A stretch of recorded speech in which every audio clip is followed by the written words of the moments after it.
Olá pessoal, tudo bem? Estamos de novo aqui juntos para mais uma aula de geografia. Hoje vamos falar um pouco sobre população e diversidade na questão das migrações. Me acompanhe.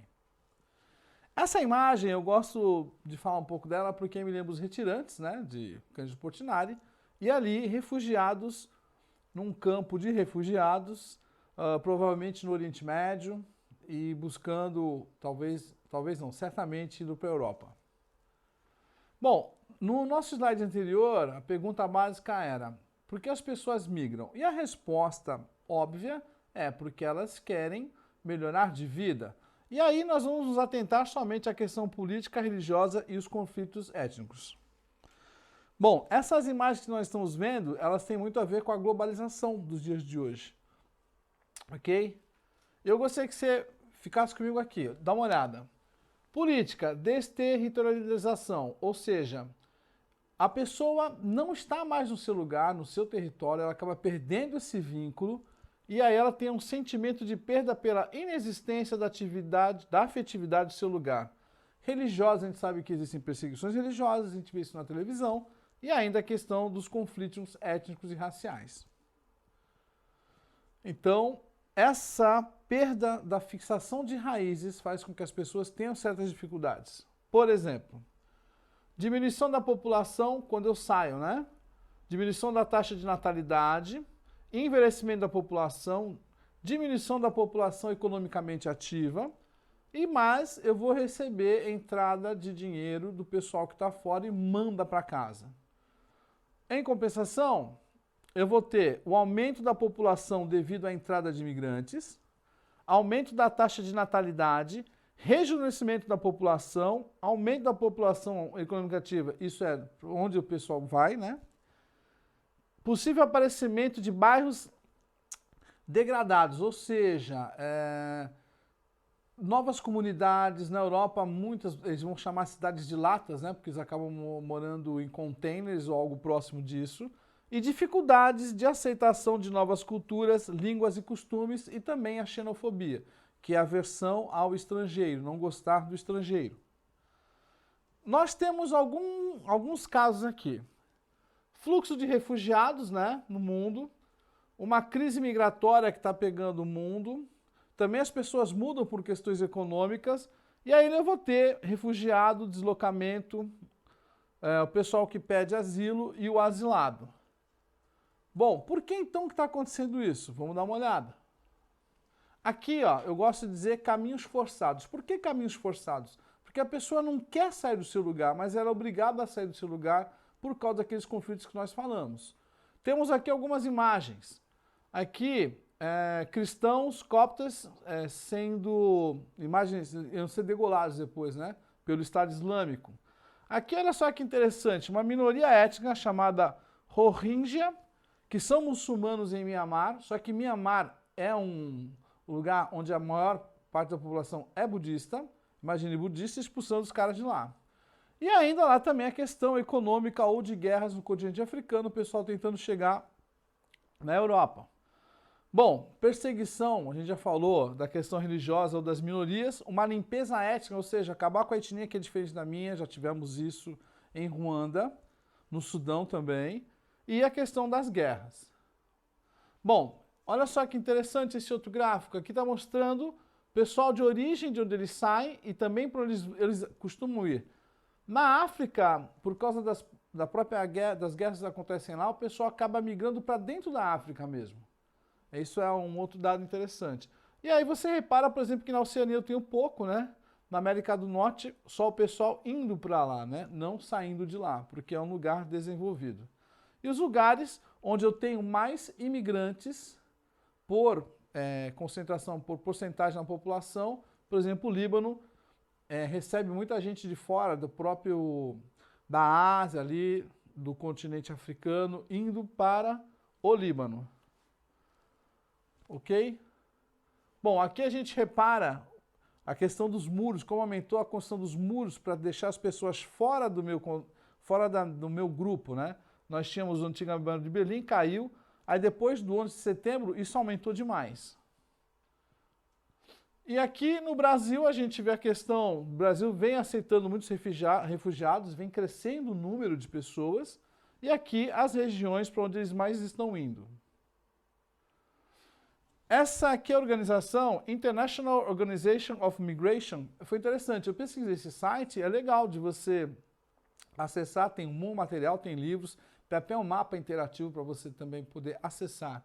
Interessante é esse grupo aí que ajuda os refugiados. Bom, essa é uma questão... Ou então, pessoal, continuando nossa aula, as pessoas são diferentes, mas são iguais. Eu não posso dizer que uma pessoa que é cadeirante, ou uma pessoa que é cega, ou um homem e uma mulher, que eles possam ser diferentes na questão dos direitos. Não. São diferentes, talvez, na aparência, como a gente vai ver aqui, a grande multidão de pessoas, né? São diferentes. Mas nós somos iguais em nossos direitos, ok? Então vamos lá. Estamos na era da indignação. Nossas redes sociais, todos os dias, somos estimulados a demonstrar nossa fúria e desprezo contra algo que consideramos injusto, ofensivo e incorreto. A indignação é sempre a atribuição de um valor negativo a alguém. Por meio dela, nós procuramos demonstrar que essa pessoa tem menos valor que as demais. Essa pessoa é tão degradada que não guarda em si nenhum valor positivo. Então, muitas vezes a gente pensa sobre isso, das pessoas, que nós temos razão e as pessoas não. Só que nós deveríamos, em vez de fazer isso, deveríamos pensar na dignidade de cada pessoa. Não só que eu tenho razão, mas de cada pessoa. Essa questão dos direitos, a dignidade foi um processo, né? A dignidade não era antigamente atributo inato da pessoa, mas um reconhecimento social de seu caráter demonstrado por meio de seus atos. A imensa maioria da população era considerada indigna apenas pelas circunstâncias de pertencer a determinado grupo social, como as mulheres, os escravos, as crianças ou os estrangeiros. Não importava se a pessoa tinha realizado feitos heróicos ou mesmo se comportava de modo absolutamente honroso. A dignidade era um bem que quase sempre inacessível a ela, ou seja, as pessoas realmente eram muito preconceituosas e se você tivesse nascido pobre ou família não fina, né, como falava antigamente, você estava mais ou menos condenado, entre aspas. Bom, como eu falei, foi um processo. Aí, os meus amigos, os filósofos estoicos, declararam que todo ser humano é digno, independentemente de seus atos ou de pertencimento a determinado grupo social ou nação. Já o cristianismo continuou também reconhecendo que cada ser humano tem seu valor intrínseco. Mais para frente, meu amigo Immanuel Kant disse o seguinte: os seres humanos têm valor enquanto as coisas têm preço. Olha que bacana, os seres humanos têm valor e as coisas têm preço. Avançando um pouco mais, na verdade, a dignidade tornou-se o pressuposto dos direitos humanos, uma vez que esses foram concebidos como inatos a todos os seres humanos, pelo simples fato de as pessoas serem humanos. O conceito de dignidade humana, o direito, principalmente o Estado, devem ser instrumento a serviço dos seres humanos, né? E é considerado indigno colocar os seres humanos a serviço do Estado, como acontecia nos regimes totalitários, tanto nazistas, comunistas quanto fascistas. Avançando um pouco mais, olha que bacana aqui, na Declaração Universal dos Direitos. Considerando que o reconhecimento da dignidade inerente a todos os membros da família humana e dos seus direitos iguais e inalienáveis constitui o fundamento da liberdade, da justiça e da paz no mundo. E ainda, a dignidade no valor da pessoa humana, na igualdade de direitos dos homens e das mulheres, e se declaram resolvidos, todos nós, a favorecer o progresso social e a instaurar melhores condições de vida dentro de uma liberdade mais ampla. Olha que bacana. Não limitada, mas mais ampla, favorecer esse progresso social, não do indivíduo, mas da sociedade. Ainda, no artigo 1º, olha o que ele fala. Todos os seres humanos nascem livres e iguais. Todos, sem exceção. Livres e iguais. Em dignidade e direitos, dotados de razão e de consciência. Devem agir uns para com os outros em espírito de fraternidade. Então, a gente deveria realmente buscar agir um com os outros no espírito de fraternidade. Fraternidade quer dizer de irmandade, que nós tratássemos bem as pessoas, né, como se fossem nossos irmãos. Ainda, Então, o conceito da dignidade, cada ser humano que o faz merecedor do mesmo respeito e consideração por parte do Estado e da comunidade. Todos nós merecemos respeito. Não por ser mais bonito, é mais rico. Não, todos nós merecemos.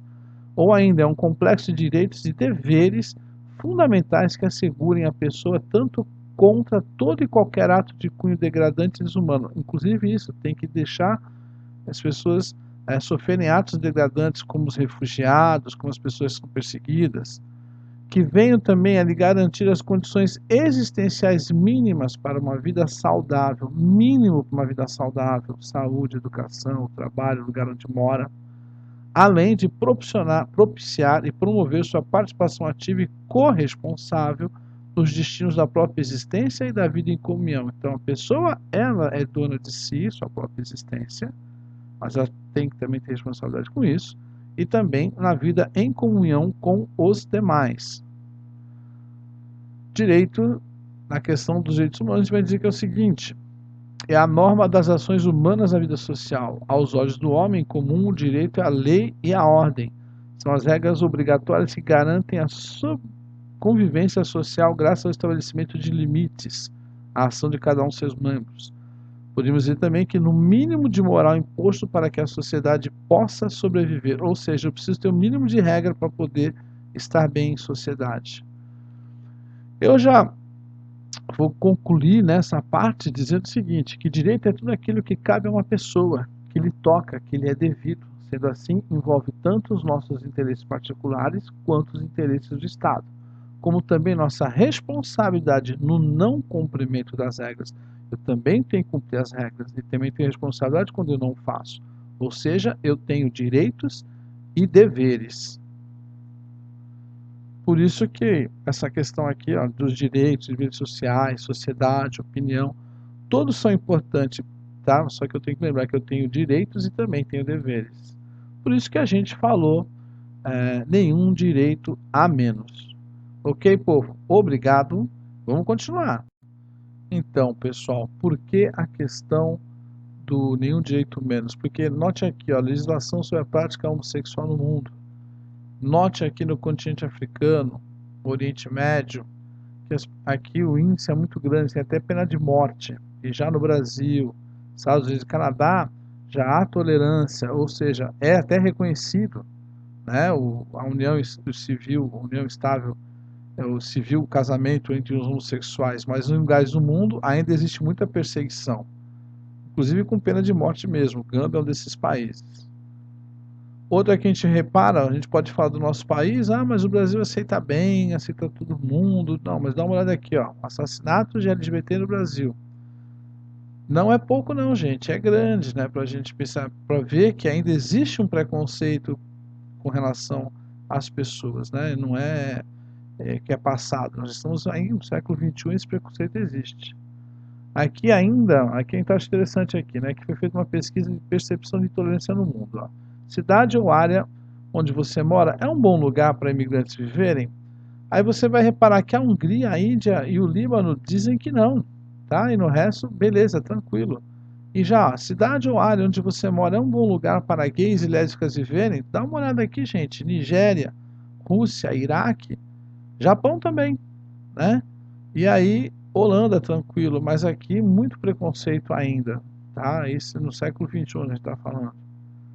E no Brasil ainda, né, a questão das manifestações de ódio nas redes sociais, ó, apologia à incitação a crime contra a vida, 34%, de racismo, puxa, século XXI, Brasil, mistura de todos os povos, muito racismo ainda, intolerância religiosa, principalmente contra os cultos africanos, né, neonazistas ainda, os neonazistas não gostam dos nordestinos, dos homossexuais, dos afrodescendentes, dos negros, não gostam. Xenofobia, aversão ao estrangeiro. No Brasil nós estamos falando em pessoal e homofobia ainda, século XXI, por incrível que pareça. Bom, por que nenhum direito a menos? Gente, porque temos que lutar pela liberdade, pela igualdade, pela dignidade, paz, justiça, expressão para você poder falar, por um trabalho melhor, pela vida sempre, por liberdade de você falar, por educação. Todos são importantes, não tem um menos importante, você como pessoa e todos esses Então, pessoal, aqui tem as dicas, né, de slides para você, dos nossos slides da aula toda, dicas de vídeo, muito bons vídeos para a gente poder entender mais sobre essa questão dos direitos humanos, ok? Vale a pena você assistir. Fica aí as nossas referências e espero que você não esqueça de fazer as próximas atividades. Sucesso! Estamos juntos!